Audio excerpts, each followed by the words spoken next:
साथियों नमस्कार, मैं हूं नीरज पटेल और आप देख रहे हैं नेशनल जनमत। झारखंड में जो भी घटित हो रहा है, मुझे नहीं लगता कि पूरे देश में किसी भी सामान्य जागरूक शख्स को इस बात में कोई ऐतराज होगा कि अगर झारखंड के पूर्व मुख्यमंत्री हेमंत सोरेन नीतीश कुमार बनने को तैयार होते तो ना उनको ईडी का डर होता, ना गिरफ्तारी होती, बल्कि बीजेपी की मशीन में धुल करके पाक साफ बाहर निकलते। बहरहाल हेमंत सोरेन ने सरेंडर मारने का नहीं बल्कि संघर्ष का रास्ता चुना। इसलिए 48 घंटों में झारखंड में क्या हुआ क्या नहीं, इस पर चर्चा करेंगे। एक बात हुई है कि हेमंत सोरेन पूरे देश में तानाशाही के खिलाफ लड़ने वाले एक नेता के तौर पर उभरे जरूर हैं। इसी वजह से गिरफ्तारी के समय हेमंत सोरेन ने तानाशाह के अस्त्र ईडी द्वारा गिरफ्तारी के बाद सीधे सीधे चुनौती देते हुए लिखा, यह एक विराम है, जीवन महासंग्राम है, हर पल लड़ा हूं, हर पल लड़ूंगा, पर समझौते की भीख मैं लूंगा नहीं। क्या हार में क्या जीत में, किंचित नहीं भयभीत में, लघुता ना अब मेरी छुओ, तुम हो महान बने रहो, अपने लोगों के हृदय की वेदना मैं व्यर्थ त्यागूंगा नहीं, हार मानूंगा नहीं, जय झारखंड। सिर्फ इतना ही नहीं, हेमंत सोरेन ने अपने उत्तराधिकारी के रूप में जिस नेता का चुनाव किया वो उनके परिवार या खानदान से दूर दूर तक नहीं था। 2 दिन से दलाल मीडिया जो खबरें चला रही थी कि झारखंड को नई राबड़ी देवी मिल सकती है, माखौल बनाने की कोशिश कर रही थी। हेमंत सोरेन ने उनके मुंह पर भी जोरदार तमाचा लगाते हुए झारखंड टाइगर नाम से मशहूर चंपई सोरेन को, जो पार्टी के वफादार सिपाही माने जाते हैं, उनको विधायक दल का नेता चुना। लेकिन मोदी सरकार को यह बात रास कहां आने वाली थी तो उसने झारखंड के राजभवन में बैठे अपने पिट्ठू, माफ करिएगा संवैधानिक पद है लेकिन 48 घंटों में लगा नहीं कि वहां का राज्यपाल संवैधानिक मूल्यों का जरा भी ख्याल करते हैं, इसलिए पिट्ठू कहना ही बेहतर होगा। सीपी राधाकृष्णन उनको बैठाल रखा था। बिहार महाराष्ट्र की घटना आपके सामने है, महाराष्ट्र की बाद में चर्चा करूंगा। 4 दिन पहले ही बिहार में नीतीश कुमार सुबह 10 बजे इस्तीफा देते हैं, शाम को 5 बजे शपथ ग्रहण हो जाता है आनन फानन में, कोई राजनीतिक संकट नहीं। मगर झारखंड में हेमंत सोरेन इस्तीफा देते हैं।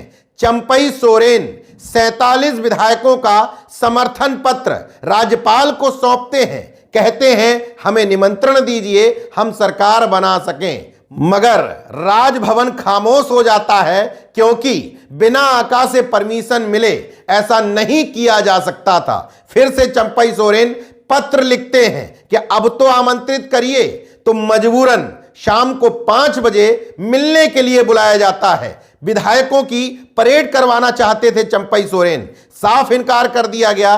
कहा गया महज 5 विधायक साथ में लेकर के आइए। चलिए मान लिया, विधायकों को लेकर के पहुंचे, फिर से समर्थन पत्र पकड़ाया, मगर निकलने के बाद बोले कि अभी भी हमसे नहीं कहा गया है कि आप सरकार बना सकते हैं। मतलब झारखंड का राजभवन पूरी तरीके से मोदी सरकार के हाथों की कठपुतली बन चुका है और इस बात का इंतजार किया जा रहा है कि 47 विधायकों में कुछ विधायकों की खरीद फरोख्त का अवसर मिले, ताकि बीजेपी जो दूसरे नंबर की पार्टी है वो जाकर के राजभवन में ये पत्र पकड़ा सके कि हमने खरीद फरोख्त करके, डीलिंग करके, डरा धमका करके इतने विधायकों का समर्थन प्राप्त कर लिया है।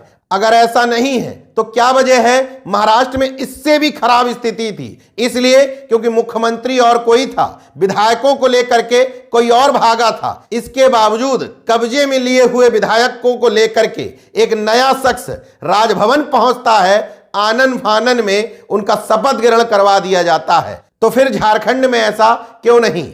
झारखंड से पिछले 48 घंटों में जो वीडियो सामने आए हैं वो ये बताने के लिए पर्याप्त है कि झारखंड में राजभवन और राज्यपाल जैसी कोई संवैधानिक संस्था रही ही नहीं। विधायकों को वीडियो वायरल करके बताना पड़ता है मैं 1 नंबर, मैं 2 नंबर, मैं 5 नंबर, मैं 10 नंबर। मतलब राजभवन में परेड की अनुमति नहीं मिल रही तो सोशल मीडिया का सहारा लेकर के बताना पड़ रहा है कि हम 47 विधायक एकजुट हैं। दूसरा पहलू देखिए, चार्टर्ड प्लेन बुक कराने पड़ते हैं कि हम अपने विधायकों को उड़ा करके हैदराबाद ले जाएंगे, क्योंकि यहां बीजेपी के लोग खरीद फरोख्त कर लेंगे, मगर प्लेन उड़ नहीं पाते, कम विजिबिलिटी का बहाना बता दिया जाता है। वापस लौट करके उनको सर्किट हाउस में रखा जाता है। बुरी तरीके से भय का माहौल है, कहीं कोई हमारे विधायकों को छीन ना ले जाए, इनका अपहरण ना हो जाए, इनको ईडी सीबीआई का डर ना दिखा दिया जाए, या हॉर्स ट्रेडिंग यानी कि खरीद फरोख्त ना हो जाए। इन सब परिस्थितियों को देखने के बाद आपको लगता है कि झारखंड में कोई संवैधानिक संस्था काम भी कर रही है? मुझे पहले का उदाहरण मत दीजिएगा कि उस साल में ऐसा हो रहा था, तब तुम कहां थे। मैंने जब से होश संभाला, जब से राजनीतिक रूप से मेरी चेतना विकसित हुई, तब से राजनीतिक रूप से, संवैधानिक रूप से इतनी बड़ी तानाशाही मैंने पहले कभी नहीं देखी। इन सब परिस्थितियों को देखते हुए पूर्व सीएम हेमंत सोरेन और बनने वाले सीएम चंपई सोरेन के साहस को सलाम करता हूं।